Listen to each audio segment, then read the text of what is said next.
Councilman Russ Hayward, I'm calling this Teaching and Learning Committee to order June 5th, 2023 at 5:15 p.m.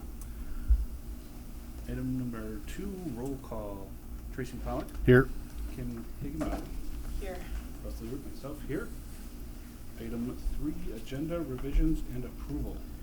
Move to approve the agenda. A second. Tracy with the Motion. with the motion and Kim with the second. All in favor?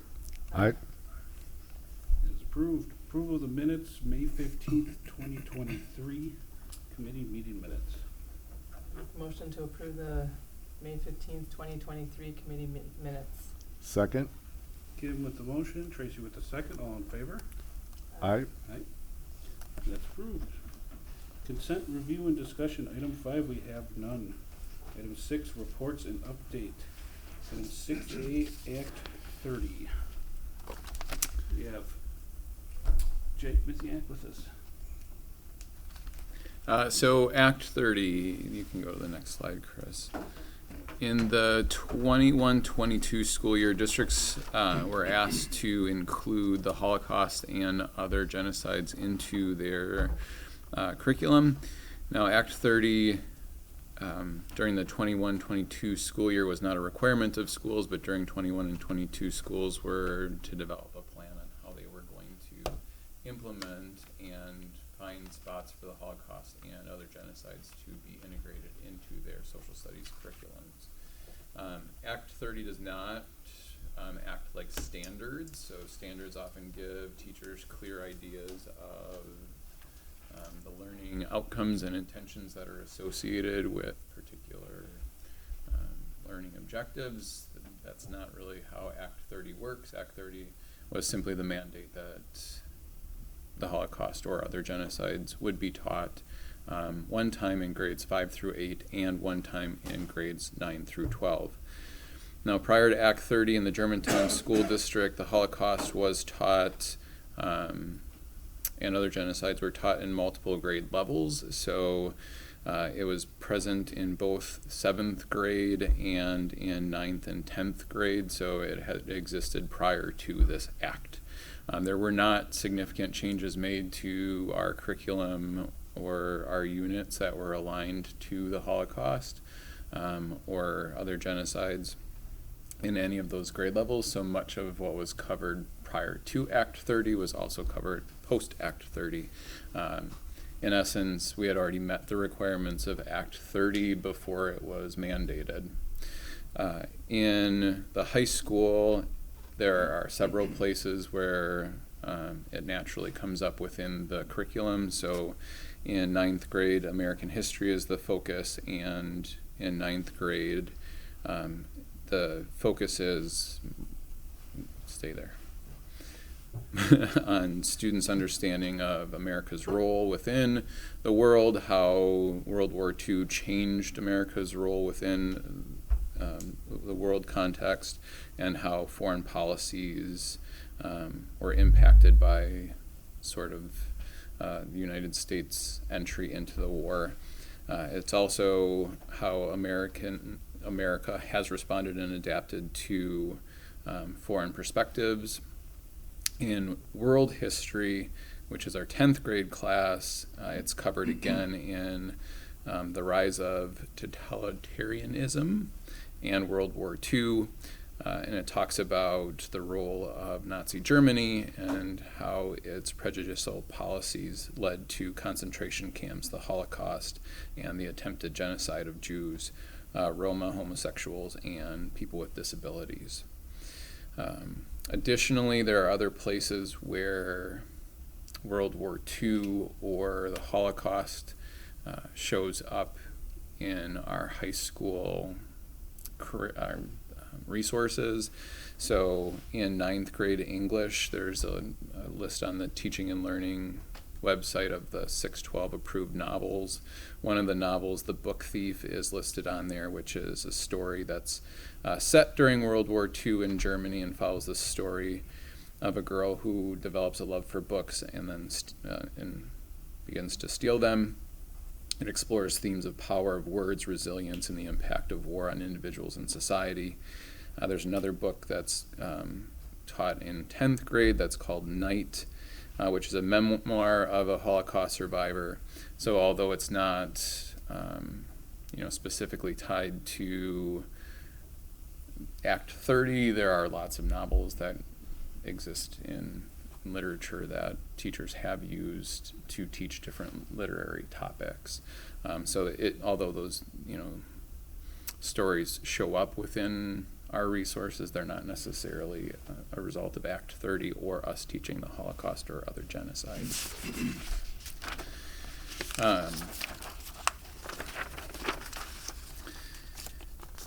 So although the units have changed over time, the location of them and our teaching of the Holocaust and other genocides has not.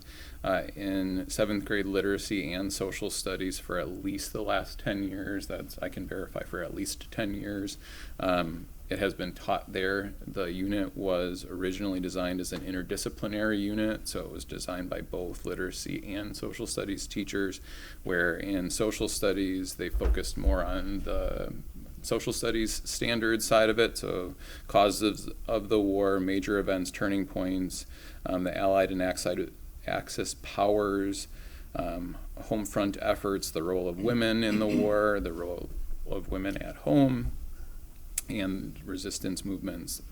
That was primarily focused on the social studies side of things. And then on the literacy side of things, there is some incorporation of literature, again, that's tied to that specific time period. In literacy classrooms, they also pull in additional resources. So Chris, you can pop up that other slide. They pull on some of the resources that are already existing, and they use that to help shape and present different Holocaust survivors' perspectives and experiences that are there to provide additional context for the books that they're reading. So within the literacy side of things, they have book circles where students read the stories and then discuss those stories together. Not all of the books are used in every single one of the literacy classrooms. Again, that list is on the Teaching and Learning website, so it's called grades 6 through 12 reading resources. But some of the books that are read include The Girl Who Survived, Project 1065, Resistance, Prisoner B3087, The Boy in the Striped Pajamas, and The Boy Who Dared. At the end of all of the, you can pop to the next slide too. Throughout the literature circles, these are the essential questions that tie them together. So when we think about the unit development, there are lots of different books and resources that could be used, but they're going after the same essential questions. So they want their students to come away from their experiences visiting the virtual Holocaust Museum and reading the books to think about things like, how does propaganda and power influence the thinking of others, what makes a bystander complicit in the persecution of others. So there's similar themes that they can pull from each one of those books and try to draw those things together. At the end of the 7th grade interdisciplinary unit, there's a culminating project. It's my understanding that the same culminating project is not used by the same teachers every single year, so they each have kind of a different take on what they do. Right now in the Kennedy GAC, there's a simulated Holocaust museum, so they take the books that they read and then they're pulling things like artifacts and different pieces from those stories to try and tell a story of either a survivor or somebody who was impacted by their experience being in the war or in the concentration camps. At the beginning of the year, parents are notified of this unit through the syllabus, but there are also some teachers who reach out to families depending on some of those culminating activities for how they can be included. So another culminating activity is visiting the virtual Holocaust Museum.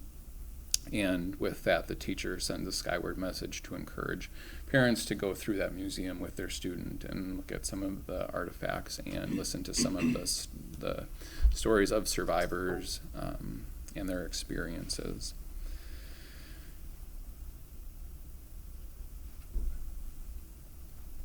One of the reasons why I was asked to provide this report was due to kind of an increase in instances that were reported that were related to swastikas that had been found elsewhere, and then if there was any kind of correlation between the increased focus that happens in the month of May, because this is a month-long unit that our teachers engage in, and the instances of swastikas that were noted.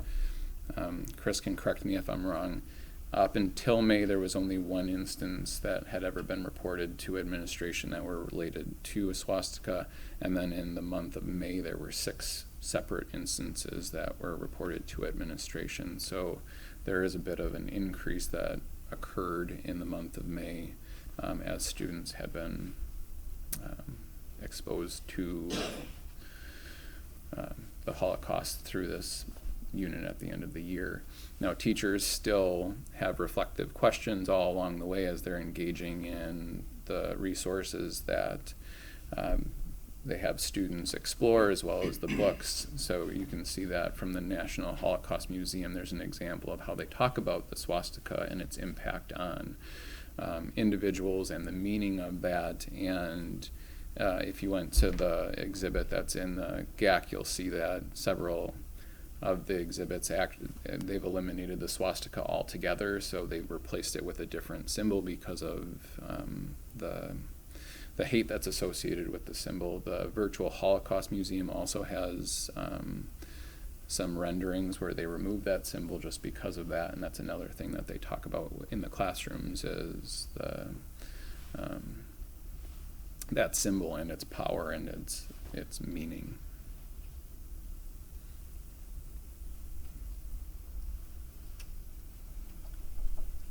Michael?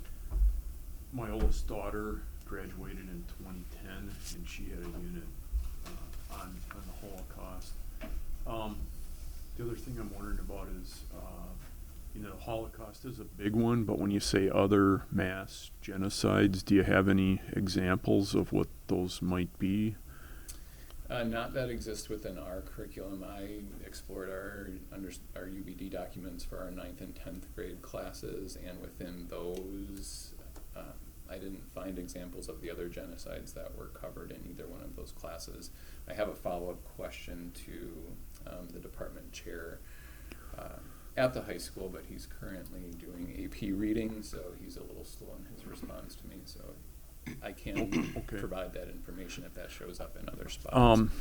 The reason why I'm asking, I'm just thinking about it while you're talking, and the Holocaust is probably the most well known, but a little bit lesser known is in the last 100 years, we probably have 100 million humans that have perished due to communism, and this happens through the gulags in the Soviet Union, and in Asia, China, also Pol Pot in, I believe it was Cambodia, and Mao Zedong, so all these communist regimes purged their citizens, as it was called, when they couldn't feed them, for example.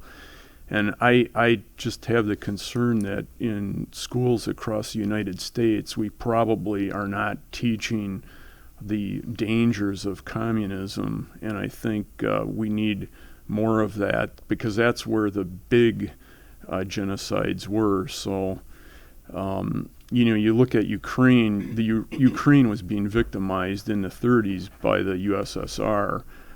It's not the first time that they've been victimized now by Russia a second time, and it's not right. None of this is being taught.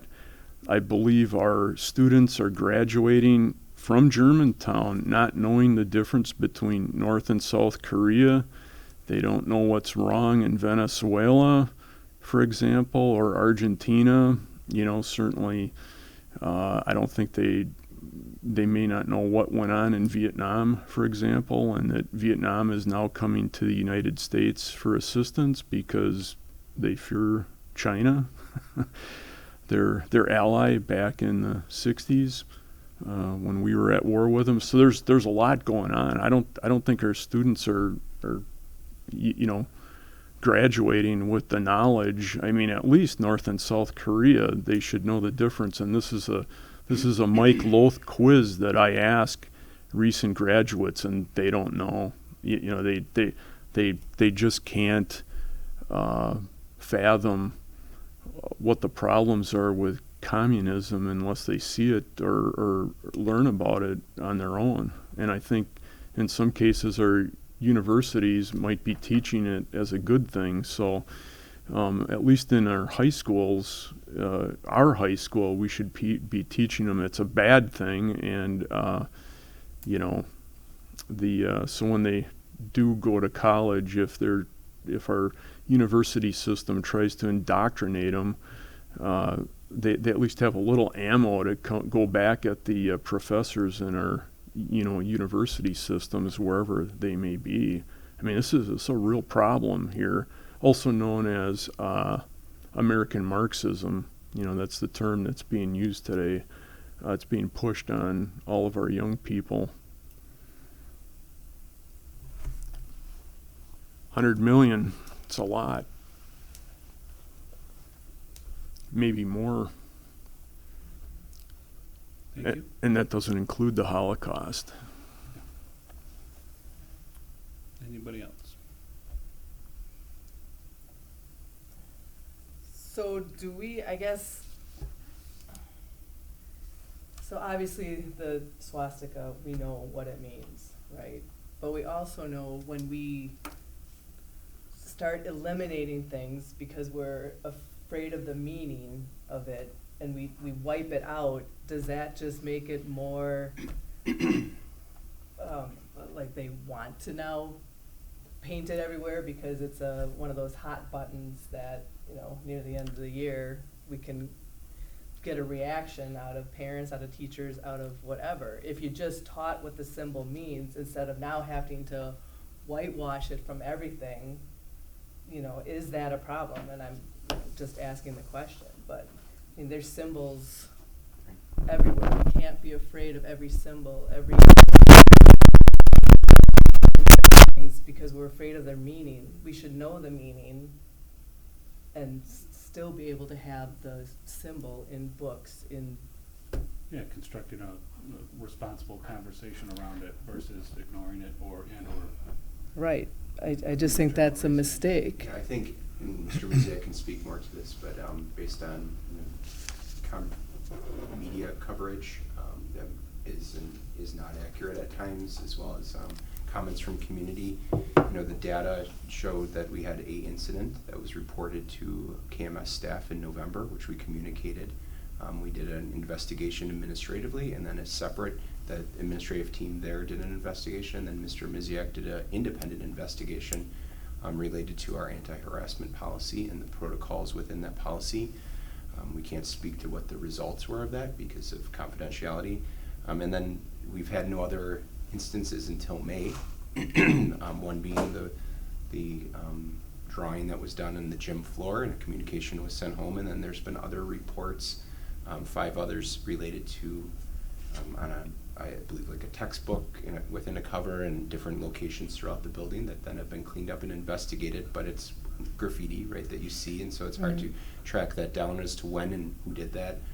Something we've discussed, actually Mrs. Guerin met with a concerned community parent and some members of the Holocaust Education Research Center, and she shared with me after that meeting, she kind of debriefed with me and shared with me that Sam Goldberg, the director of education for that Holocaust Education Research Center, said that in adolescence they see this happening when there's an uptick in utilizing that symbol as you're learning about, hey, this is cool, or they're trying to get a rise out of people, and that's not right, obviously, and the data is pretty clear. We had 0 cases except for the month of November, the 1, and then we see 6 in the month of May as they're engaging. I'm not making that as an excuse as to why anyone would do that, because we condone that, and when we have found out who has done that, they've had proper, stiff, harsh consequences related to policy, and parents have been informed, obviously, and been remorseful on behalf of their child. And I can share that one student really had no clue why he did it.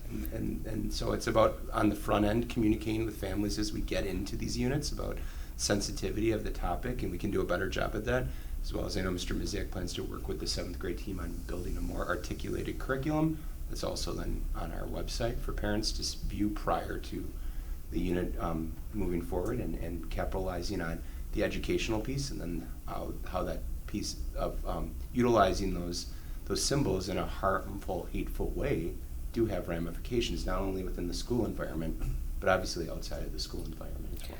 I guess my question would be, so we know this year, what about years past? Like, is this something that happens every year that this is taught? Because you said, when did we start teaching the Holocaust? It's been, According to Mr. Well, Lowe, yeah, at least at least 2010. back, my oldest daughter graduated in 2010. right. So it was probably prior to that yet. So if we've been teaching it for that long, and this is the first year where now all of a sudden there's an Handful. issue, right, then what is that underlying issue? Is it how it's being taught? Is it who's teaching it? Is it, again, is it that we've tried to erase it because it's, Right. it's hateful? Yes, it's a hateful symbol, but there's a symbol, and there's, you can look around, so many, the flag that can set somebody off. People see that as hate. There's just, you can't erase these things. Instead, we learn how to, I Yep, seem so to- one of the, Sorry, I was gonna say, I seem to remember it popping up. It hasn't been zero. I don't think that's probably the safest thing to say, because I do seem to remember, it's not a lot, but I'm sure it has been popping up. But I did have a clarifying question though, because there's something, Kim, that you brought up. The resources that you mentioned where they've suppressed the swastika, correct me if I'm wrong, I think you had mentioned that part of it was resources that we're leveraging because they're available to us. It's not necessarily us Correct. suppressing Yep. the symbol. It's that whatever resource knows that I would imagine, I'm not Jewish, but I would imagine if you're Jewish and you see that symbol, it definitely hits pretty hard. And so some people, especially survivors, especially probably children of survivors, really have a hard time. So I'm assuming that's probably why they're doing it, but it's not necessarily us who's suppressing it. It's just the resources we have available to us are the ones that are actually controlling that, right? and then on our end, following the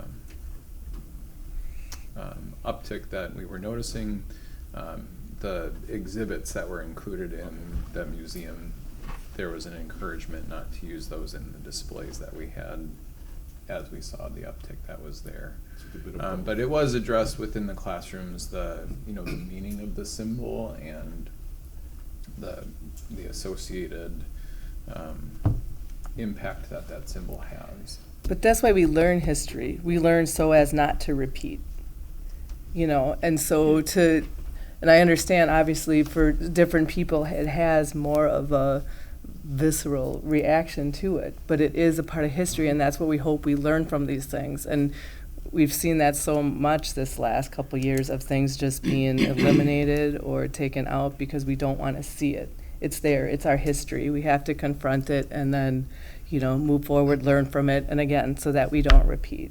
And I think we have learned as a school district, and Jake working with our teachers, of how to navigate teaching, that those essential questions right up there. How can flags, labels, and symbols contribute to the rise of ideology?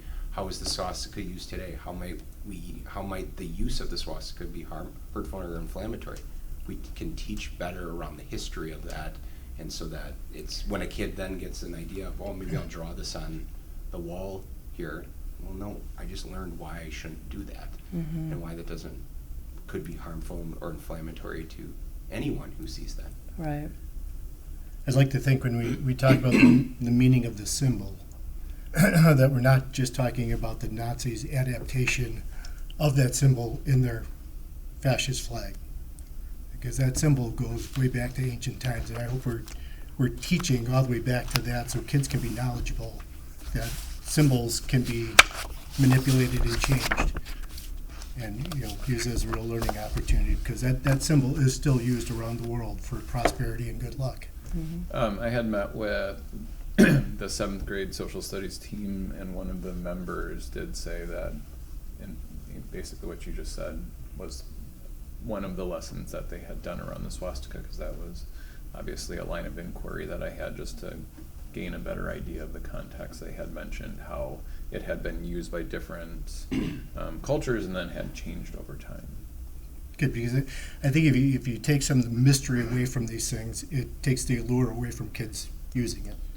And it also teaches where that flag, the red flag with the white circle, comes from. And that's really the crux of what the Nazi Party was getting at with that. Yeah, I think when we initially approached this conversation, due to some of the concerns we were hearing in the community and some of the rise of incidents being reported in the district, for this discussion as just being a reporting item, no decisions being made, I kind of looked at it as hoping to come out with, is the district providing the correct material at the correct time and in the correct manner? And I think we found some of the research that Jake brought forward. There's some inconsistencies, which we know we have in our district throughout other areas, so it doesn't surprise me to see a little bit of that, and some loose definitions or defined curriculum, if we want to even use that term at this point, around what we're doing. So I think we have an answer, or at least like a starting point on that, if we choose to explore it a little further and put some more context and some more guardrails or guide rails in the district for that. When we talk about the 7th grade month-long block of this, we're seeing it in two areas: social studies and literature. And I think it's probably important, chicken and egg scenario between those two, which one comes first. Do we know, is it kind of a simultaneous approach, or is one being presented leading the other? Simultaneously in the month of May, so the units are taught concurrently. So I'm wondering if we are doing that and we're not leading with the historic presentation of it first to set context and understanding, and we're leading or getting ahead of ourselves with the literature side and asking our students to analyze some of these really big topics without that historical approach. We might be doing a disservice to them, causing an emotional reaction without the historical context in what all of this means.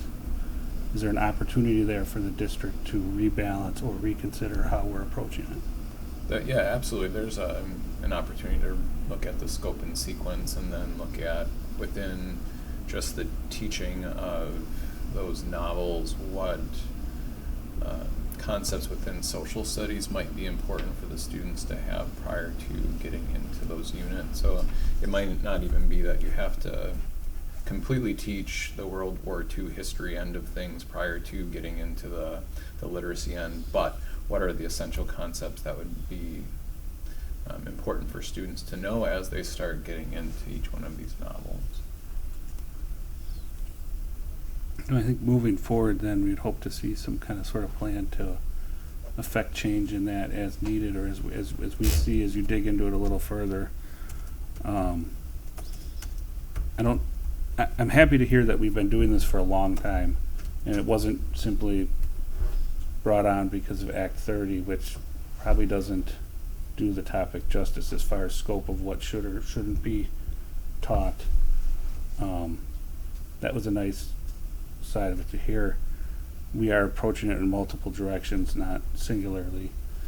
That also, I think, is a good thing. It just might be the implementation of it. We could be missing a little. Ultimately, from what Dr. Reuter brought forward, it sounds like some of the experts in the area say even no matter how we talk about this or when we talk about it, it's going to elicit a reaction, and we could see it manifest in some of the stuff we have. With that, the parent outreach side of it, I know for the suicide prevention block that we do, we reach out,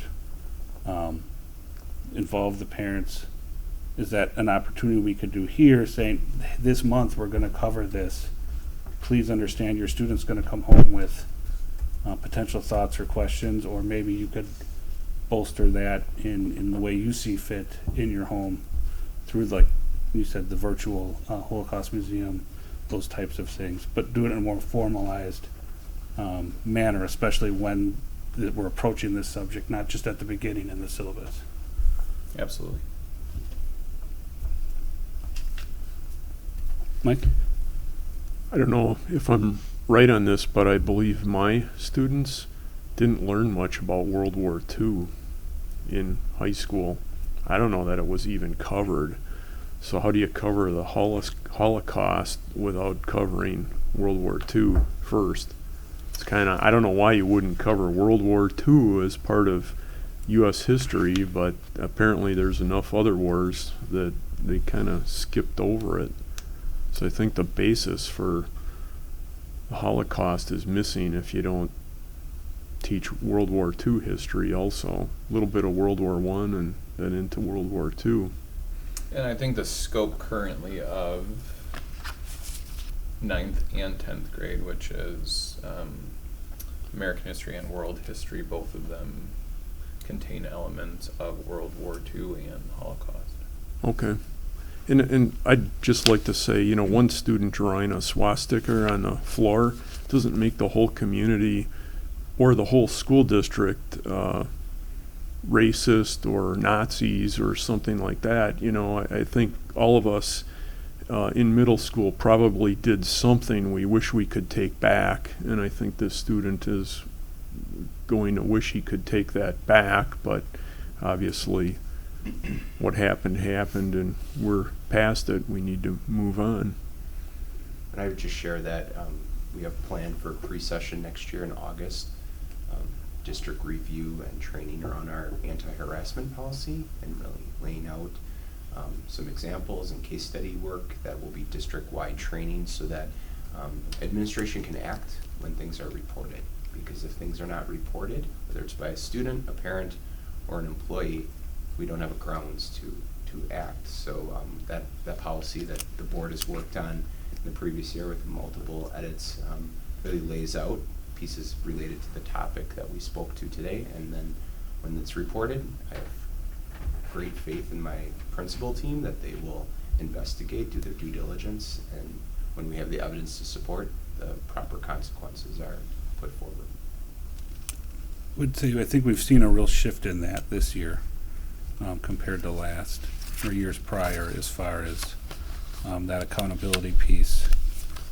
And a little off topic, but since you brought up the disciplinary side of it, we know students involved in these actions have received disciplinary actions, have staff who maybe this was known to them, an incident that then the administration or the principal team wasn't notified of under the harassment policy. Yeah, I can't get into specifics just like with student based on personnel confidentiality, but if any employee, regardless of the topic, is knowing of something that is egregious to policy and is not reporting that, then similar to kids, that goes for all employees from the board all the way down, then proper disciplinary action is put in place as well. Sure. And documented in part of personnel file unless it does lead to removal. Sure. And then the board may not be notified of every instance. Correct. Because of statute around personnel and what you are allowed to know because your role in up to termination. Yeah. Same with Same with student, correct. Because of your role in discipline Yeah. up to expulsion. We could know of a situation, but not the details or Correct. who it Or you'd have to involves, recuse yourself if it escalated to the. if we would need to highest take level. action at the board level. Correct. Okay. Anybody else? Thank you, Jake. We will move on to 6B, DBT, ESSER Mental Health Plan. We have Todd Lamb with us Yeah, thank you. to guide that discussion.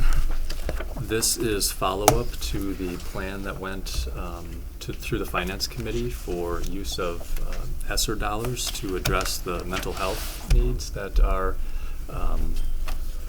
becoming increasingly more apparent in our schools. And so this is a part of that plan, that the overall goals of that plan were to support students' self-regulation, develop their connectedness to school, to ultimately further engage them in their learning by having some targeted intervention for students, and to provide some coaching to them to increase their skills in a way that would have them more consistently within the classroom. So this is the portion of that when we talked about what can we do that's actually services and intervention to students that addresses what we're seeing with regard to mental health needs. And we talked about what's school responsibility versus what is clinical responsibility, and how to navigate that somewhat ambiguous line. This is professional development for a tool, a resource that is widely accepted in schools, and it's based on principles that are used in the clinical setting as well. So what this resource and training is it's intended to provide professional development to our school counselors, school social workers, and school psychologists to teach specific counseling strategies to students. And there's information in the packet that was shared that talks about it's a 2-day training that teaches strategies that can help staff identify specific goals for students that can be addressed through counseling sessions. And it's a step-by-step process for teaching students skills, again, to increase the amount of time that they spend in the classrooms. And it's to meet the needs of the data that we looked at a couple of months ago, in a way that it gives our pupil services staff more concrete, specific tools to build upon their already professionally trained backgrounds in the areas of student mental health needs and positive engagement in the classroom. And these can be taught in small group or individual settings. And the idea of this is that the skills that are taught are aligned with exactly what we're observing in the schools. And some of the things that are taught relate to, in the sessions, would relate to self-awareness, putting words around experiences that all of our students have, helping students to gain control of their ability to attend to classroom instruction, helping them to work through different levels of stress that they may experience, and to, when they are in stressful moments, stressful situations, to not resort to impulsive responses to those situations, and help them to more effectively relate interpersonally with others, to maintain positive relationships, even when responses that they receive maybe don't match their expectations for what their interactions with others were going to be. And so this is it's training that we have 16 staff members that would be participating in this training. The first date that is coming up, or dates for them, would be in July of this summer, so next month. For some staff, they're not available this July, so then it would also be for the next available opportunity when this training is repeated at some point in the future. Okay. There's a couple of acronyms in here, actually. Sure, go ahead with that, and then I have a few Okay, questions. yeah. So in the background, it mentions provided within school environment using an MTSS model. Can you? That's multi-tiered systems of support, Okay, or okay. response to intervention, RTI, somewhat Okay. That would synonymous. mirror kind of our strategies with lost learning or struggling student in a particular subject. And Correct. it goes the other way on the gifted end too, so when we think of multi-level systems of support, we can talk about a tiered approach for students who. Providing more. Yep. Yeah, okay. Right, determining, right, the universal is tier 1, which is 80% or higher of our Yep. kids. Tier 2, 10 down to 5. Yeah, as soon as he said it, they clicked. Yep. So this, oh, I'm sorry, this was more the tier 2, Okay. tier 2, tier 3, not the universal. And then there's also mentioned, school mental health staff will be taught how to identify student goals and behavioral targets for counseling sessions, as well as the rationale of using a chain analysis as a method of assessment, et cetera. What And is chain analysis? so what they're referring to when they're describing a chain analysis is behavior occurs within a context. It's not isolated per se. So what is the context for that behavior? What are some of the antecedent conditions that may have led up to it? What are some of the, after the behavior occurred, what are some of the consequences, for lack of a better word, but what happened afterwards? And what were some of the precipitating factors maybe that led up to it? So it's digging deeper into behavior doesn't happen in a vacuum. It's what are the environmental factors that may have contributed to that we can adjust either before or after, or what are some replacements that would be the behavior that was demonstrated isn't what's acceptable. What's something that is closer to acceptable that might not be kind of during the transition of moving towards the targeted skill? What's something in between what's happening versus our goal for what happens that's moving along that line towards what the desired behavior. So that's the chain analysis. That was Okay. the two things I had. So, reading through some of the materials you provided, I kind of clue on two things. One, counseling, and two, therapy. Are we, in an educational setting, what's the difference? And are we doing one or the other or both? Therapy is more, from a behavioral and counseling perspective, more clinical. We don't do behavior therapy in school, but we do counseling. And so that's where this, in searching for what the resources might be that would not go into therapy, because that's not what we do in schools, but be along the lines of counseling. That's not what we do in schools, or that's not what we do in our schools? Not what clinical therapy is, not what we do in our schools. School districts don't have trained professionals. None of Well- our counselors or psychologists went to school to be therapists, so that's And why. I think that's what I'm trying to get at here, and why I'm trying to draw a distinction between the two, because both have meaning, and I think some people tend to use them interchangeably, and I don't want us to get confused on that end of what we're actually talking about. So we're talking a counseling approach, Right. not a therapeutic approach. Our district does offer a bridge to a therapeutic approach, but that's with a parent and their provider, and we just offer a space for that. Is that correct? That we provide information to families about different options for seeking therapy outside of school that's more clinically based, and we do have an agreement with one mental health therapy provider that does have space that we've permitted in Third one of our party buildings. independent, correct? Complete, yes, yep. Not our staff, just our space. You mentioned 16 staff members. What are they comprised of? Is it just our pupil services department? It's our Is it school other? social workers, our school counselors, and our school psychologists. Okay, so it is just that department. Correct, yeah. People who they're- have a background in this already as part of their training to be licensed, that's what they're. And when we in their roles. discussed this in finance, there was some questions to, since it's ESSER dollars, how do we extend its life? Is this the trainer training? This is not the train the trainer training, that we're still exploring the most effective way to accomplish that. This is we wanted direct intervention for students. That's what this is. This is getting at the direct service and intervention to our students. Kim?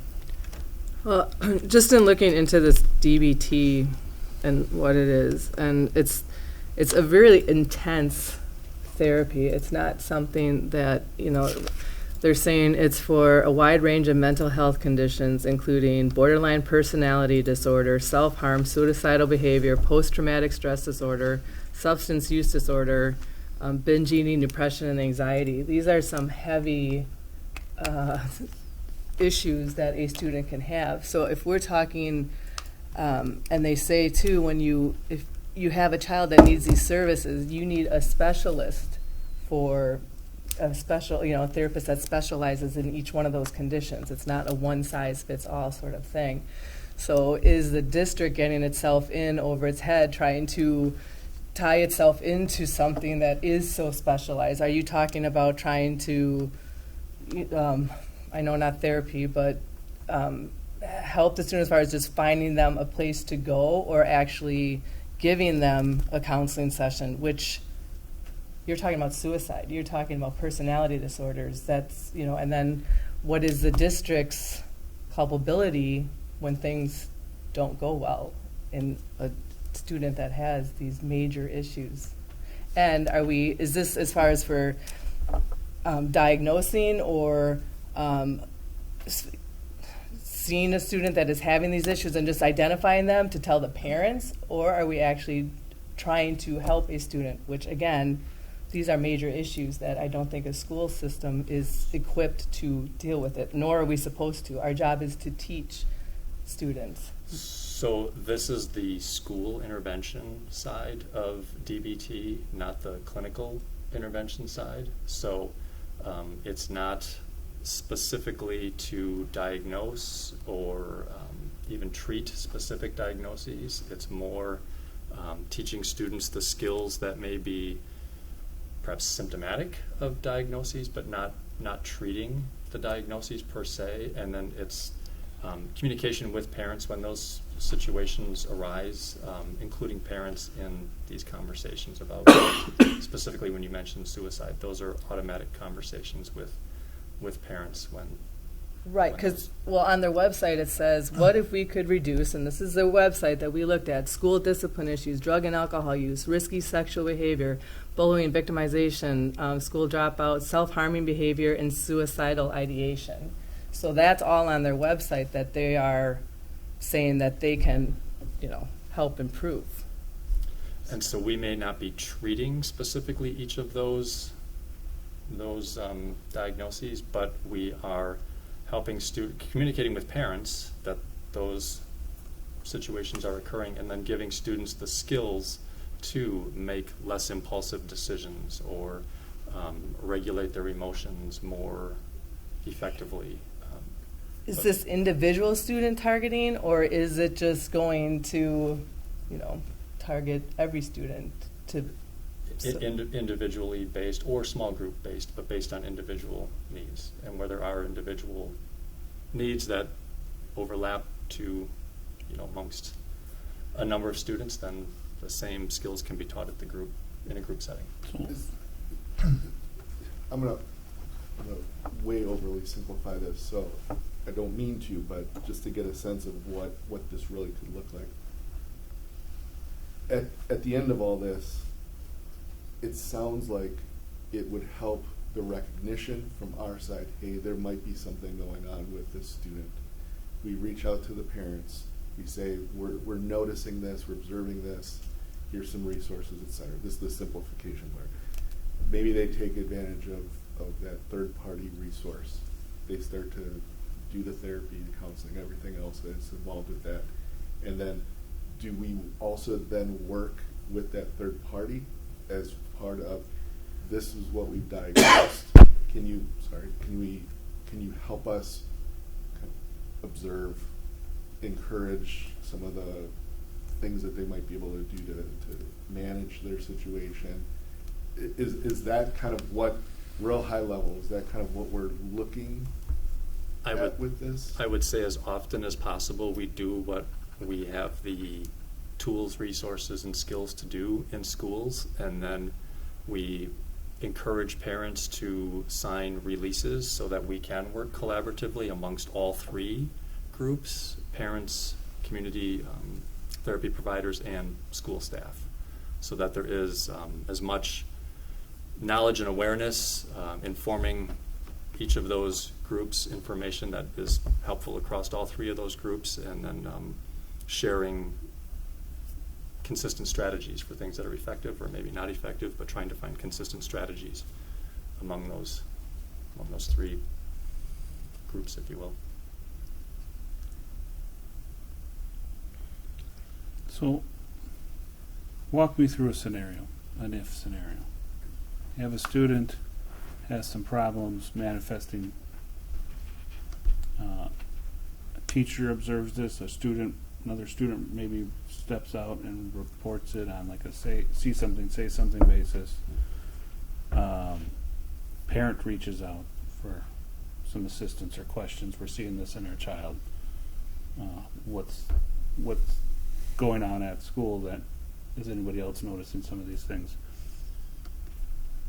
Where does your department go with that? In the guise of what we're talking about.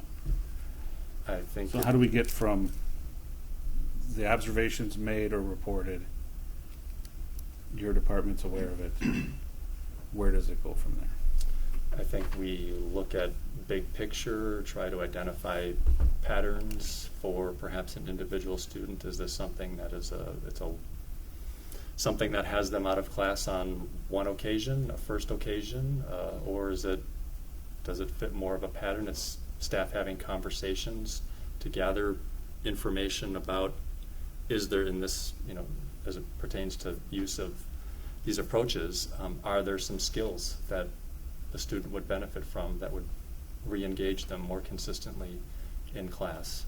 I think it's really looking at patterns for an individual student and making individual decisions about what more might be needed for them. So, or perhaps nothing. when that starts and is initiated,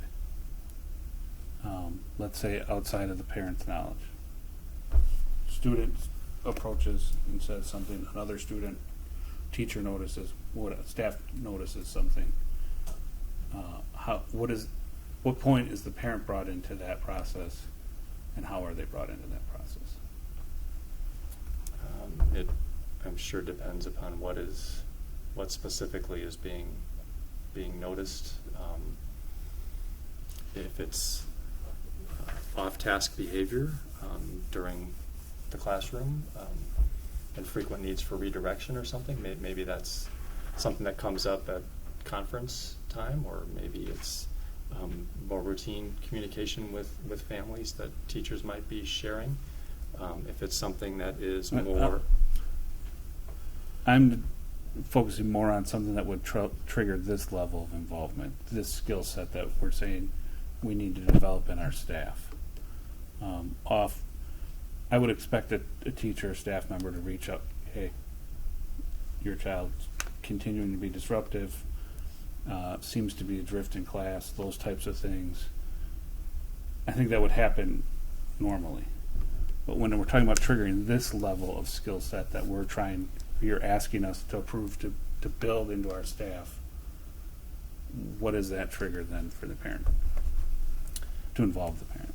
I think if there's something that is going to be more, something that's going to be consistent, and a service that's going to be provided, that parents would be made aware of what that looks like. So if a counselor this is brought to a counselor's attention, the student would be brought to that office,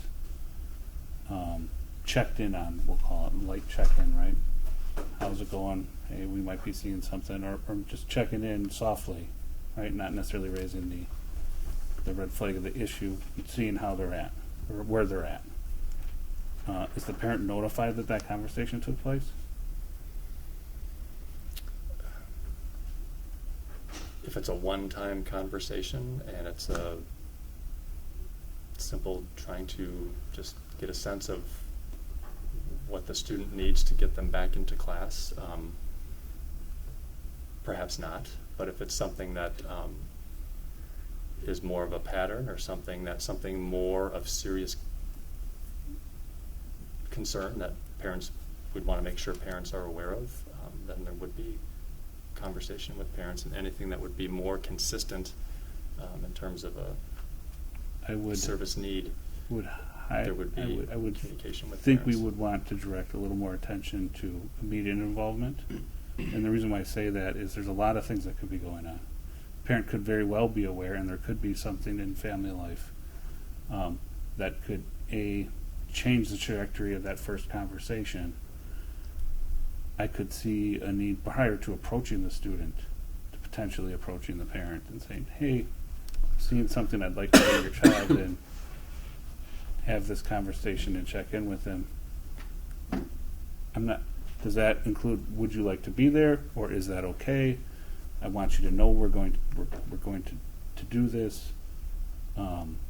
Those types of conversations without the parents and the family involved, I could see being highly ineffective for a lot of reasons.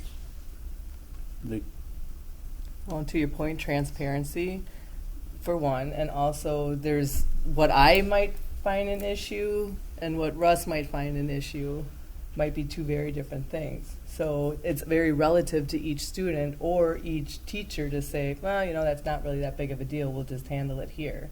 So to your point, getting the parents involved right away, because things can escalate quickly, or there's multiple issues. I think it's just a matter of, as mentioned before, if we could easily have a family and a student going to outside therapy that we have no idea. Mm-hmm. And unless we get that waiver, we won't ever know. And in some cases, maybe not all, but in some cases when this one-off, even if it's maybe deemed as kind of a minor or a one-off type of situation, that could open the door where if we just let the parents know, hey, just so you know, that actually might open the door to, oh yeah, so-and-so has been seeking therapy, et cetera, maybe it's a good idea to involve you guys as well, so you can help the family monitor and observe. From the school side, I think you might be looking at the tip of the iceberg in a situation that we don't necessarily have an understanding of, or might not have the full picture of, probably don't have the full picture of, kind of to what you were saying. And we could stumble into something that might not be our area, the district's area of responsibility, when it comes to one of our students or our parents' children. It's clear as mud, right? But we do have to be a little more cautious in this area, especially nowadays. Yeah. I have as we're talking about this, Mr. Lamb, would it make sense if you go to your report, your overview of DBT training, the final sentence, I think Mr. Ewert, you asked a really good question, what does this look like? The final sentence says, participants will learn how the invalidating environment can impact emotional dysregulation and will be taught validation skills and how they can be used to impact school culture. Could you paint a picture of what that might look like in the training, and then how these 16 individuals would bring bring that back, and then what that looks like in action, which then might answer Mr. Ewert's question of where's the parent inserted and those type of things, and how we're building, at the end it says impact school culture, and that would be in a positive light, right, where everyone wants to be in class all day and is engaged in this learning. So I don't know if for the committee it might make sense to paint that picture so you can see what they're learning, how they bring that back, and then how it's utilized daily within each school culture. Sure, yeah, and I think starting with the end in mind, with it being the school culture, if we think about the data that we talked about a couple of months ago in terms of the numbers of students coming out of the classroom, needing assistance from pupil services providers on an unexpected basis, trying to minimize that, the time that our principals are spending, just the number of staff members. This is helping to be aware, going back to the chain analysis question, looking at environmental factors, student being aware of what sorts of things students respond, what sorts of skills students need to, within their environments, demonstrate more consistently acceptable behaviors, and work through when they're stressed and when they're feeling dysregulated, trying to help them work through, give them the skills to process through more independently, ideally, their feelings, so that they can stay within the classroom setting more consistently.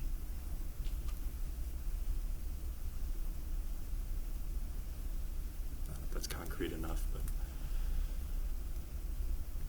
Yeah, I mean, I'll go back to, and I've already said it, but the concerning part to me is I'm not hearing anything about the parents. How do we involve them? And I think that's an intentional thought and action the district needs to start taking. Is it the district's role to insert itself? It is the district's role to ensure a safe environment for our students. Absolutely. But in this manner, what is the district's role? Is it potential identification, notification, and providing a bridge to services via the parent's discretion? Probably closer to the alignment we're looking for than independent involvement with the child or student in this case, excluding the external support from the family. That it needs to be balanced. And I'm picturing with these resources, any student that is receiving these resources, there's going to be communication with family, so that families know that their student is going to be participating in these sessions, and depending upon what the individual needs may be, there might be conversations there probably would be conversations with families about opportunities in the community for additional service. Yeah, I think it's the might be that scares me. Yeah, I mean, even if what Kim had read earlier isn't always what we're dealing with, if it's associated with really any of those topics, parents need to know. You'll get underwater real quick in a lot of these. It really should be just part of this. I have no doubt that there is a portion of our student community that needs something more intense ultimately, or needs more attention. And so the therapy itself, or this DBT, to get the skills that are needed, I would have to assume that there is a need, or I assume that there is a need. But even if it's not exactly what Kim read, every single one of those items feels like, oh, that's a working with our families, because it's not talking in a classroom too much. These are heavier items, and I'd rather err on the side of caution to call the parents and say, we're observing this, and initiate that conversation, because either they have no idea, they know, or they don't know what to do.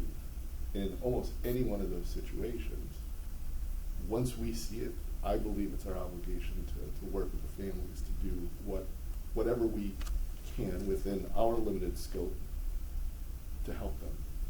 All right, it's our job to align with the parent, not be the parent. Right. Well, it's not even that. Especially in these. We're seeing something, and we see a need to help one of our kids. Reach out. And any student, and wherever I said it might, any student that is receiving this service, their parents would be made aware that they are receiving these. But what is the actual service? I guess that's what we're trying to find out. What is the service we're providing? What training are they getting and how are they helping the kids with the training? What does the training look like? It talks about helping adolescents manage difficult emotional situations, cope with stress, and make better decisions. So again, what the training that they're going to get, what do they come back and sit down with the student to do? You understand what I'm saying? So, like I said, pick a behavior. Getting up and screaming in class for no reason. It's helping to identify the why, the giving staff the tools to analyze that, why that happened, what preceded it, what came after it, what function perhaps that served for the student, and then taking what that perceived function is and aligning that with some skill that the student perhaps doesn't have, like what were they trying to accomplish by that behavior, and then teaching them a more appropriate behavior that would accomplish the same function for the student. What I'm hearing when you explain it that way is this is a multi-tiered system for SEL. This is the counseling strategies. There is a universal DBT curriculum. That's correct, not what but we're- the same way we'd use that system to identify, or once someone's identified as struggling or needing more room to grow in a particular subject, we could bump them up to tier 2, potentially tier 3 in an educational format. But in this nature, we're talking about social emotional issues, and we're talking about providing them a learned social emotional response or techniques to deal with that. So I translate that to a multi-tiered system of support for SEL. So then we blend that in as that curriculum, which is this committee's already started a conversation around what that looks like in our districts, or in our district, specifically the elementary and middle school, where we're kind of void of that in the middle school, a set program, and we do have a set program in the elementary school. So I'm seeing this as an access point for bigger issues, as well as that multi-tiered system for an SEL approach to some of these needs. Am I completely off target on that?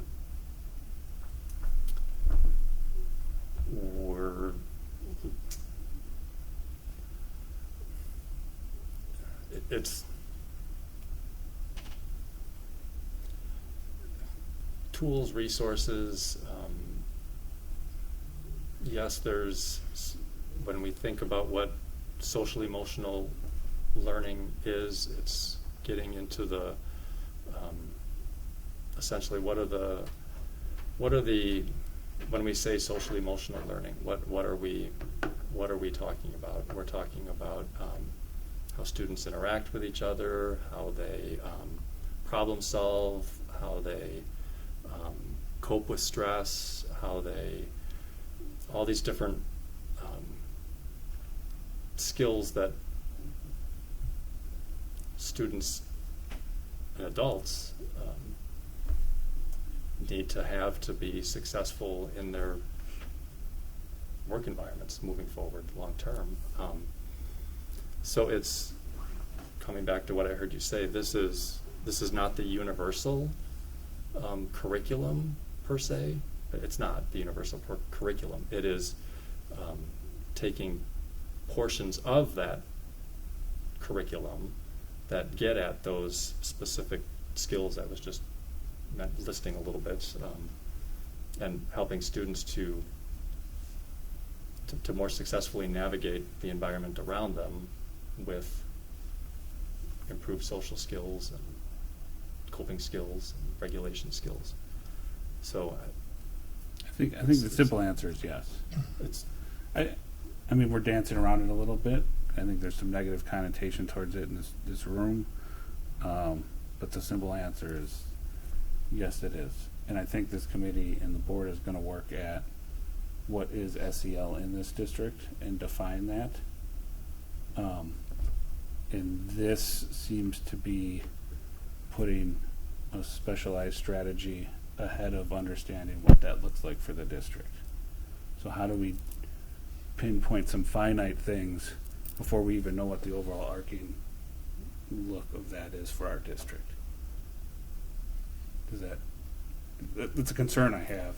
I think that Given timing all is- of- Yeah, I get what you're saying. What's our definition, our foundation, and then we find the training that aligns to that. Yeah. The timing of this with ESSER was, charged to this committee or these directors around specific topics, and Mr. Lamb's put that together. As I've listened to the conversation, I heard there's 3 needs, and correct me if I'm wrong, if we're even to look at this going forward. It's we need concrete examples of the training and what skills our individuals will be trained in, then how that would be applied back in our 6 sites, and then what is the communication around that internally, externally, and with families. If I heard as an observer this evening, Yeah. but that might be the next stage for Mr. Lamb to go back and kind of answer those, bring examples, because I know this board and overall, and good for you, because you do your homework, you like to see physical examples of what it is that is moving forward before we'd even bring this to finance for any type of financial approval. I mean, I'll put it this way, the shame of it all is that a lot of things, way too many things get lumped under SEL. And in our current world today, in certain circles, SEL has a negative connotation to it. And certain organizations have a negative connotation to them. And on the surface, from what I've read and seen, and it's actually part of the link, one of the links that we provided. Right. My concern is that there might be some other things, and that's why we need those examples that are valuable, that don't kind of have, that aren't really a negative, but they're being unfairly lumped within this greater topic. And I think that's what we need. We found that with the Second Step middle school program. There's some very good things in it, but the bad outweighed the good things because of this larger lumping of information. So that I think those 3 things, if we had those, we could make a better informed decision ultimately. I would agree.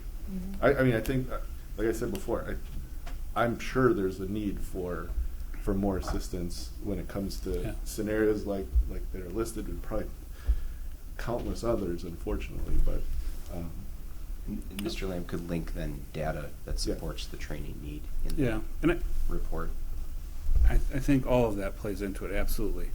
Another thing I think is as this committee takes its approach towards curriculum development, in this scenario, we didn't really see what other options were there, and or what drew us to this one over those options, and what does that all look like for a variety of everything that was talked about tonight. It's a good thing. I think a lot of us are asking for data points along the way, right? And that all plays into building out comfortability and understanding of what we're looking at. I would agree that that's what we need, a little more information. Obviously, this isn't a decision side of it. We take in these reports and information and provide some feedback as to what we might need to move forward, so we're not kind of, hitting our head on the ceiling as we go. So I think that's a good point. If anybody else has anything else. Well, Mr. Lamb and I will connect and put some ideas together, and then he'll reach out to you, Mr. Ewert, as the chair of the committee, and talk through that, and then work on another next meeting. Sure. Thank you. We'll move on to item 7. Does anybody mind entertaining a brief break before we do so? I apologize for that. No, I understand. Okay. Give us 5 minutes at 6:29, and we should be back shortly. At 6:32, we'll reconvene. Thank you for the brief break there. Item 7, unfinished business, fall 23 reading pilot proposal. Jake, you're back on deck for that. Or in the batter's box, I should say. All right. Sweet. Hot seat. So following the last teaching and learning committee, there were a couple of questions that were posed to me, so this is a follow-up to that so I can provide some additional information. One of the things that was asked for, and then I had provided kind of a more detailed cost estimate of each one of the programs to the members of the teaching and learning committee. I think one of the easiest ways to look at it is the cost per pupil per year, because that'll give you kind of a ballpark of what it is. I'm going to put an asterisk next to the numbers that I'm going to provide to you because they're going to be influenced by a variety of choices that we would make during the pilot. So, for example, there is a certain amount of print material that's associated with each one of the curriculums. If we decide that we want to extensively adopt more reading resources that are in print, that may influence the cost. Each one of them already does give you some of the physical materials, but if we find that, within the scope of the review that there are additional materials that we would like, that would be something that we would explore. Additionally, in a pilot, almost every company recommends you try everything. So, for example, Super Kids has something called backpack pages. So it's something that can be sent home with kids every single night to practice at home. That's an additional cost because they print out the book for you and they send it home. You can also access those through Blackline Masters or things that you can print on your own. But then there's a printing cost associated with that and then what we're sending home. So the way in which that we use the materials could obviously impact the costs. So again, I'm putting an asterisk next to the numbers that I'm going to provide. I would say that they're ballparking pretty reasonable because for just about every here's the extension or extra thing that we would like to explore, there's also some of those things that we would cut back, and we would say, well, we might not need that particular item.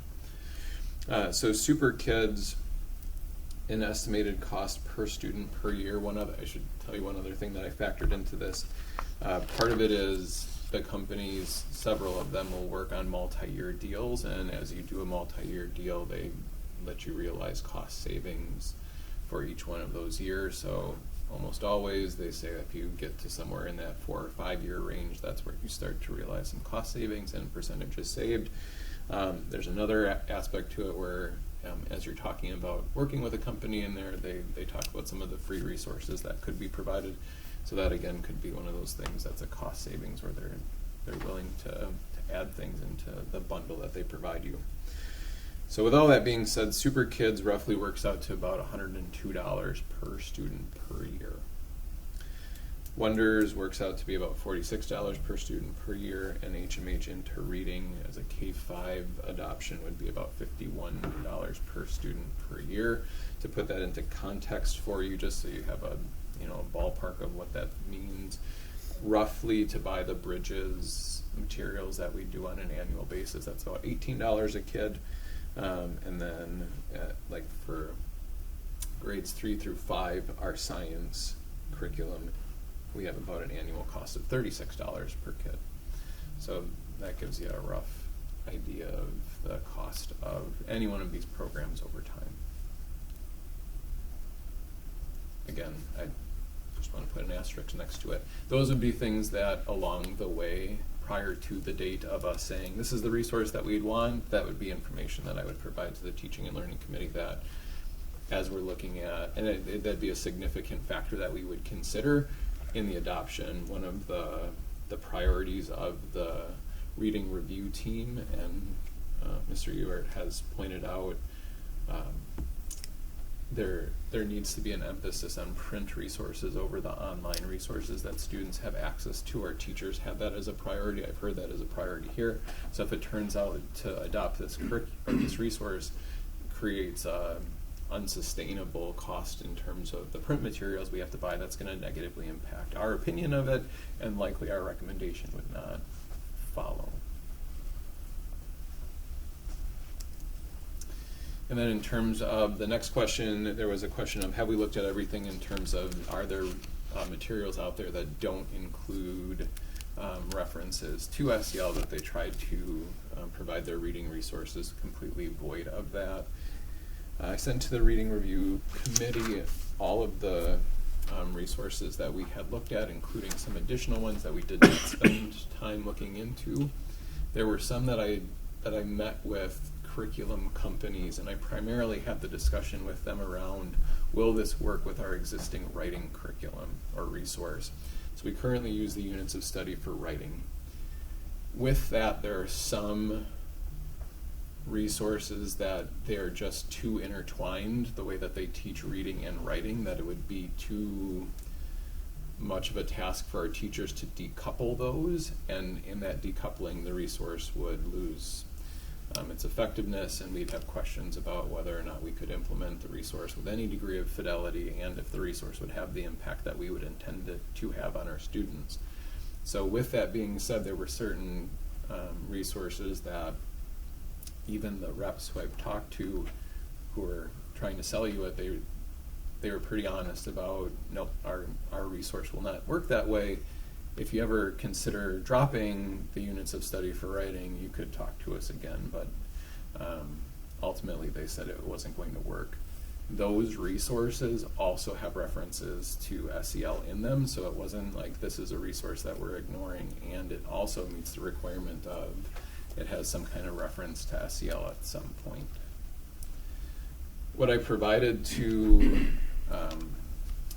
the Teaching and Learning Committee in the packet was a list of some of the ways that I noted SEL being incorporated into the 3 resources that the review team proposed.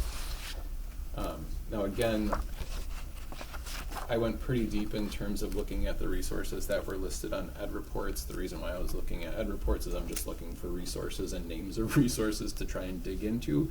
So this is in addition to just what we looked at in terms of the reading review team. So I went, because I was asked to look at additional resources. So I looked at resources that were aligned to standards, but then did not meet the usability requirement on EdReport, so it wasn't something that was all green, but it was something that we still could feel confident met the requirements of being aligned to our standards. And when I went that next layer down deep, the resources there still referenced SEL was a part of their resource in some way, shape, or form. So the end result of the dive into the resources was almost everything I looked at had some kind of reference to this is how SEL is also incorporated into our reading resource.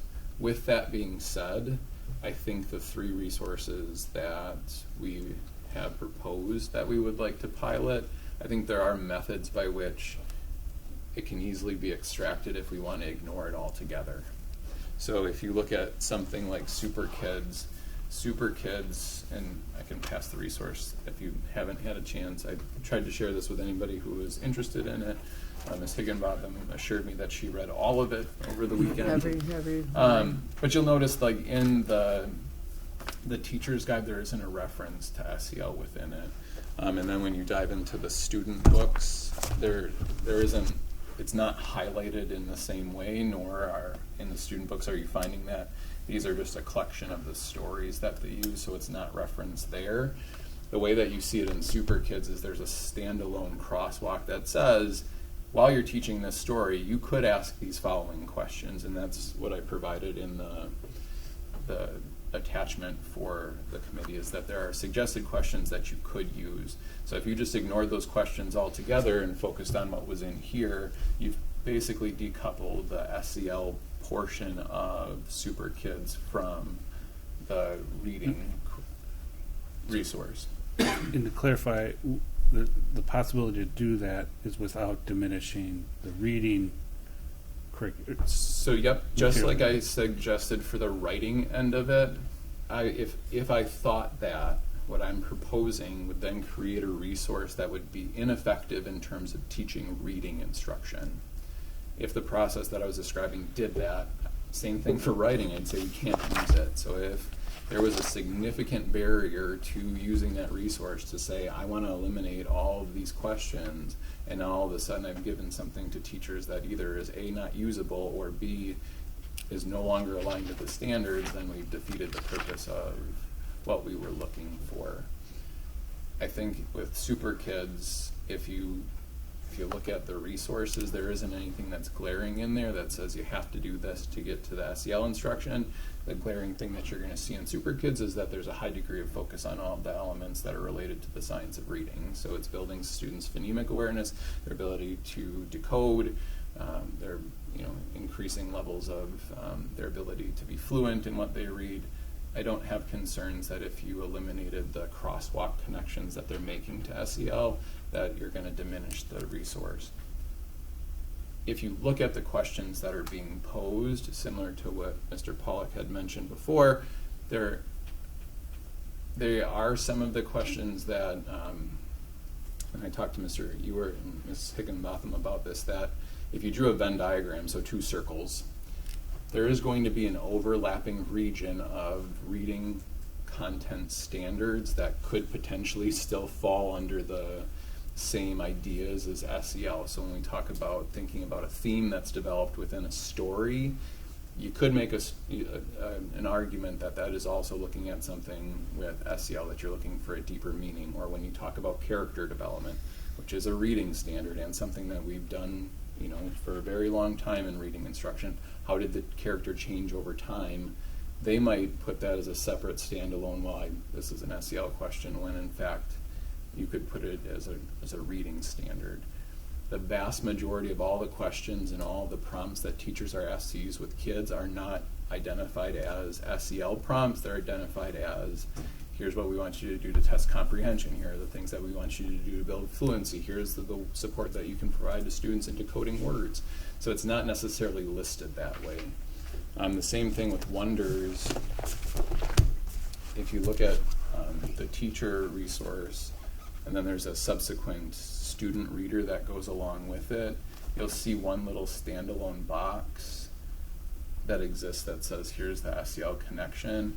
Wonders has defined their SEL differently than Castle has. So the areas that they look at that they call social and emotional learning, and there's some examples in that handout that I provided, are things like creativity and problem solving. So the way that they describe it there is different than the way Castle competencies generally align to SEL. So right there, Wonders is drawing a distinction between what they're saying are some of the soft skills that students need to develop and what the Castle competencies are.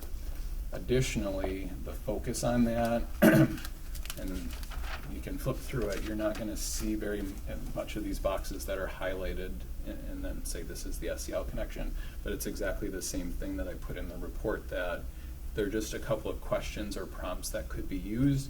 Again, if you eliminate that, I don't think you're going to impact the resource in any way, shape, or form, or its ability to develop the skills and content knowledge that we're looking at for our students in terms of reading. So I think the decoupling of it would be very easy to do. In addition to that, we had talked about potential guide rails that we could put in place as we're monitoring these, because ultimately at the end of the day is one of the things why you pilot resources. They look great when they are presented to you by the reps. It's what happens when they're in front of kids and what happens when teachers have it. There are guide rails that we can put in place in terms of what we want to observe in classrooms and what we're looking for. I didn't include it in the packet, but Chris assures me that we could link it post-committee meeting and he could project it if he wanted. I have an example rubric that we could use, or what it would look like if we wanted to look at criteria based on what would we be looking for in the classroom in terms of teacher feedback, and then could we look in the classroom in terms of principal feedback. This could be a teacher rubric. I would say the principals could have something different, so that when they're observing in the classroom, they're also looking for what's the degree to which the focus is on the reading standards versus we're trying to teach something different. Again, I don't have any concerns with the 3 resources that we presented, that there's going to be an overemphasis on skills that are not related to developing students' reading skills. So I have a question. Because Super Kids is obviously a higher cost commitment, would you say because of how it teaches the kids, because K through 2 is obviously when we're trying to develop strong readers, so putting more money in the front of, them learning to read, because if they don't like to read, it's going to be a long haul for them for, their school career. So would you say that the curriculum is stronger in teaching the kids and worth the extra cost? I'm not willing to make that evaluation just yet, because it's one of those things where until you have it in front of kids, you're going to see it. Super Kids, if you go to their website, has some reports. They've done independent studies on Super Kids and its ability to develop the core competencies of reading. So they have their independent studies that show they're highly effective at making sure that students develop the skills that they need to read. One of the things that in a challenge pilot like the one that we're running is, we're talking about double the cost for Super Kids versus Wonders and HMH. Obviously, that's something that we're going to have to consider, that is this one significantly more effective for the cost that it is, and what are the level of resources that are provided. A couple of the things that we've talked about that were themes that came out of the reading review as something that our teachers absolutely wanted were things like the ability to do tier 2 interventions within their classroom, so students who didn't quite get it the first go around, is there a small group lesson that's built in to support struggling skills, or is there an extension activity that's available to them? So if there's a student who needs additional challenge, is it there? Once you have the full range of the resources in front of you, once you're able to pilot the material, you can start to see how that works. Super Kids does offer, for every lesson, a variety of readers. So there's the on-target reader, and then there's for students who might not be making the appropriate pace, and then there's for students who are excelling. So there are options within Super Kids to differentiate and make sure that you're meeting the needs of all kids. But again, until we have the resource in front of us, I'm not going to say this is the one. I would say that of our reading review team, our teachers who have spent their careers working with our littlest learners, they were thrilled about Super Kids. They've had background in phonics and phonemic. Take a drink of water. I know where I'm going with it, but their opinion on it was the progression of skills that was developed in Super Kids was not exactly like Hickory, which is the current resource that we use, but they thought it was an enhancement. So once they looked at it, they said, oh, this makes sense. We really like how this approaches developing the decodable skills in our kids, and they pushed for it, which is one of the reasons why we've explored it as a resource. And there's a natural transition from 2nd to 3rd grade that happens, and from your explanation to me, I'm drawing that conclusion. Wonders and HMH both offer K through 5, whereas Super Kids is K through 2, and then we see that transition, so we could probably be a little less worried about that transition's going to happen anyways at that. Yep, and I think I stated this prior in the reading review committee. Initially, I was very much in favor of a K-8 curriculum, that whatever we looked at, I thought should span the gamut, because one of the things that I noticed early on in my days in Germantown where there were some inconsistencies in terms of the resources that we used, so it made sense to have a consistent resource, K-8.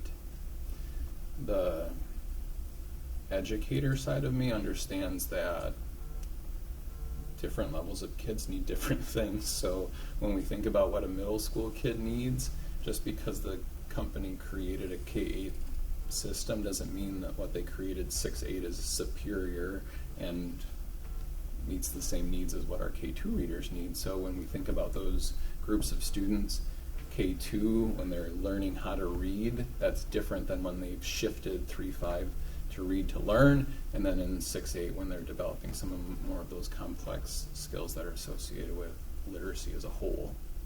I would also add, to go back to your point, Ms. Higginbotham, the research is pretty clear that if a child's not at grade level by 3rd grade, they're consistently working from a deficit model. So whether it's the financial aspect or the research piece, K-2 literacy is the most essential time in a child's K-12 academic career. I agree 100%. So That's why. I'm glad you asked that question, because we should be finding the best resource, and that goes to Mr. Miziak's point about, yeah, it would be great to have this consistent curriculum from the same provider, but whatever the pilot yields, the best curriculum should be in the hands of our K-2, and the funding should go behind that, because that is going to build the trajectory of the rest of their career until they walk across the stage like yesterday. Yeah, exactly. And then on. Right. Oh yeah. If you don't get a love of reading early on, Yeah. you know, it's a struggle. Yeah, I think that kind of echoes with this committee's willingness to pump the brakes from the last meeting to make sure we're really nailing down what we're talking about, understanding it, given, you know, the weight in which of what we're talking about at that age level. So, So you said it's obviously as you commit to a longer duration of years, you know, the cost Yep. decreases obviously. So how much is the curriculum you think going to change year to year, that every year now you have to kind of revamp and refigure to make sure it's kind of staying aligned with our values? Yeah, so any one of these resources, when we purchase, we're purchasing the resource as it is. So like Super Kids, as we adopt that, they have a high degree of physical resource. That's what you purchase. So you're getting that resource. When we talk about curriculum, that might be something that we adjust, but that's what we have local control over. The resource itself, the thing that we purchase, that is going to stay pretty stagnant. So there's not going to be a huge degree of turnover in between those. Wonders has recently gone through an update. HMH has recently gone through an update, but you're purchasing Wonders 2023, so then that's the resource that you have. And then as we evaluate it from the pilot perspective, we're evaluating that resource, and that's the one that we'd adopt and have for the duration of the contract that we establish with them. For reading, it probably wouldn't make sense to have something less than a 5-year commitment to a resource, because when you think about the uptake of the resource, getting the training for all of our teachers to make sure that they can implement it effectively, year 2 is just going to be their second go at it after that. So it's one of those things where if you were constantly trying to change the resource that teachers are using on a regular basis, that's not going to be helpful for teachers or for kids. Well, and right, so the consistency is a big deal. So with them just revamping theirs, obviously it's going to have more longevity than somebody. When was the last time HMH had? Because now, say they're going to think in 3 years we're going to. The only reason why I couldn't rattle off the 23 for Wonders is because it's in their title. It's Wonders 2023. I can get you the information on HMH. It was recent, and I don't know what it is for Super Kids. Because But to I your can give you point, that. Yep. it's a benefit that Yep. it's going to stay pretty much consistent. All of a sudden you buy something and the next year you're like, oh, all right, let's try again. So Yeah, I don't anticipate any one of these going through a significant change in the next couple of years. Yeah. None of the companies have indicated that they're in a update of their resource. And usually resources are updated when there's a federal or state mandate related to standards, because then they have to realign. And that's not on the foreseeable future, but you never know. right? Okay. Hopefully not. Yeah.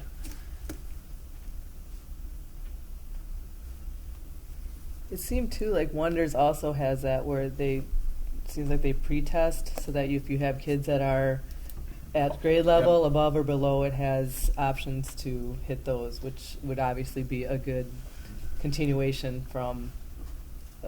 Yeah, so, and this is all the bells and whistles that come with them, but there are also added costs that come with them. So HMH even has, so our teachers currently spend a lot of time doing running records with kids so that they can listen to kids and then understand how fluently they read. HMH has a AI, artificial intelligence powered reader where the student can read to it and will give you the fluency level of the student. That's not in the cost proposal that I have for you, but it is something that's available that they actually make it available to you during the pilot so you can see the power of it. So it is something that we can explore. But but to that end, I think we can manage the resource without having that resource. But it turns out to be what can we learn from it? Again, the purposes of piloting to better understand the resource and the best way to use it with our kids. All of them have what you described as a way to pre-assess students to determine their current level and current need. And then that's one of the things that in my pilot plan we're using to help measure growth so that we can see is the resource actually having an impact on students' skills and content knowledge.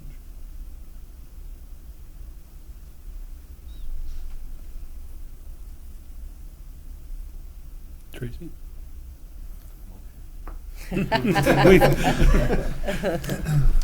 Committee of discussion. I'm okay with that. Yeah, Kim, did you have any?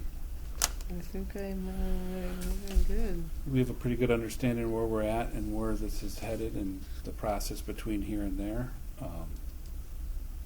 It looks like the goal is to pilot this next year and a decision to move forward with the following school year after that. Really a 2-year process before this would be a district-wide. Yeah, it would be piloted in the fall of 23 from there if we were able to select a resource that we wanted to move forward with. Right in December, we would start looking at the implementation plan. That's already in the works. We're already building the implementation plan, but it's how do we effectively utilize our internal resources to start building that out. The first full year that we would move forward with the resource would be in the, oh goodness, 24-25 school year.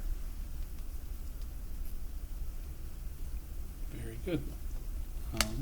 I do believe you already had, I think it was, we had talked about earlier, a plan as far as being able to hit markers and see how it's going. And one of the nice things about our window, it does align okay with the first map assessment and the second one. So although I had cautioned the team to look at the development of reading and that very short window, we might still be able to see some of that impact there and differences within the resources from our map data, the internal, but then in the plan I've outlined some additional evaluation tools that we can use so that we can have multiple data points to determine which is the best resource. Yeah, and I think that came from our prior conversation. You brought that forward, kind of this process through and monitor and multiple points to build out data to make the decisions. Correct. Which I think is a response to some of the stuff we didn't have when going through that 6th or 8th math side of it. So it's nice to see that reflective in this. I'm comfortable moving forward if someone wants to present a recommendation. If discussions, Can I get one more question in? Mm-hmm. absolutely. When we're talking about the decoupling and the guide rails, that's at the, I'll say the district level. It's not at the lesson plan level. So for consistency in curriculum, the product, in this case, let's say Super Kids, would be presented to the educator, and the guide rails and the decoupling is already built into that. From the curriculum standpoint, which we have control over through understanding by design and the focuses that we would put into, here are the essential questions, here are the skills that we want, here's the content, knowledge, and focus. Yes, that's the level at which we're operating. The lesson plan piece is derived from that. So again, there should be an alignment there. Okay.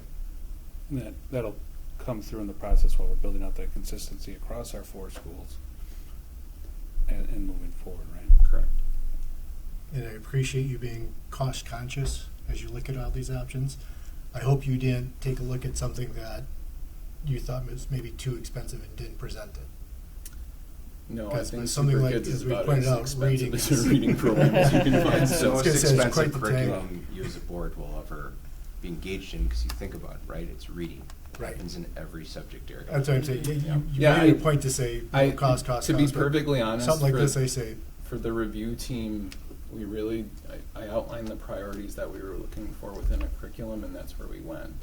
Obviously, if knowing what funds are available, if I thought we would then put ourselves in a position where we can't update any additional curriculum after that, I'd no, that's, He that's bought a what yacht. Mike Right. Roth and his team go to work. But so that's the thing, is That's your team. there are some trade-offs that are involved. Just trying to get him in. I don't think there was anything that we just nixed right out of the gates. But I think that Not is even something. the AI. I think that is something that we would have to have a discussion about once that time came, because if we're not seeing significant differences between Super Kids and one of the alternatives, do we give our teachers the power to have a artificially intelligent reader to work alongside our kids so that we can assess the fluency for, a little extra, like, those are the things that we can make a better decision about once Once it's in we place. have the product in front of Yep. kids. Good. But it's not just fluency, it's also comprehension, because, Correct. you yeah. know, There- like, that's just another. There's fluency. You have to have the student read. So Right, there's yeah. less options to assess that, and one of the challenges that our teachers currently have is finding the time to read with every single student for a significant amount of time, so that they can assess the fluency. What that device essentially allows you to do is you can test all of your kids at the same time. Again, it's a demo, so they show you the bells and whistles, but they have rows of kids who are reading right next to each other. And it's because they're mic'd up, they pick up each individual student and are able to provide a report on that. Very interesting. Mhm. I would Right. entertain that recommendation. I recommend to approve the piloting of the reading resources HMH into reading Super Kids K through 2 and Wonders during the fall of the 23-24 school year. Second. We have Kim with the motion, positive recommendation, and Tracy with the second. All in favor? Aye. Aye. Any other discussion that needs to happen, I ask cautiously. Nope. All Nothing right. else on the agenda. We have one last item. Move to adjourn. Ooh, I second. Tracy with the motion, Kim with the second. All in favor? Aye. Thank you, everybody, for the discussions. We will see you next time. At 7:04 PM, we are adjourned.